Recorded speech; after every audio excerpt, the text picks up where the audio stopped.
প্ৰিয় দৰ্শক, এইটো চাওক ৰঙা টেঙামৰা গুটি। খাবলৈ খুবেই টান, সেইকাৰণে খাব নোৱাৰি। পাতখিনি খাবলৈ কিন্তু খুবেই ভাল। পাত আৰু ফুলৰ ৰং অনুসৰি টেঙামৰা দুই প্ৰকাৰৰ আছে।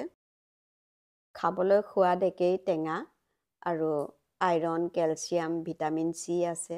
তাৰ উপৰিও পেটৰ অসুখত টেঙামৰা পাত খালে যথেষ্ট উপকাৰ পোৱা যায়। ফুলপাহ চাওক, জবা ফুলৰ লগত একেই। বৈজ্ঞানিক নাম হিবিস্কাছ ছাবডাৰিফা। এইপাহ ফুল চাওক, এইপাহো টেঙামৰা ফুলেই হয়, কিন্তু এইপাহ ফুলৰ ৰং বেলেগ আৰু পাতৰ ৰং বেলেগ। টেঙামৰা গছৰ ডাল গুজি ৰুলেই বাচি যায়। এজোপা গছৰ ডাল ভাগি আছে গুৰিতে, তথাপিও গছজোপা ডাঙৰ হয়। কেনেকৈ বাচি আছে চাওক। এইজোপা টেঙামৰাৰ গুটি বিভিন্ন প্ৰকাৰে খাব পাৰি। জাম, জেলি, চাটনি, আচাৰ, চৰ্বত এইবিলাক প্ৰস্তুত কৰি খোৱাৰ উপৰিও টেঙামৰাৰ শুকান গুটিৰে চাহ খাব পাৰি। বিভিন্ন ঔষধি গুণেৰে পুষ্ট টেঙামৰাক আপোনালোকে কি বুলি কয় আৰু টেঙামৰা আপোনালোকে কেনেদৰে খায় জনাবচোন বাৰু। ধন্যবাদ।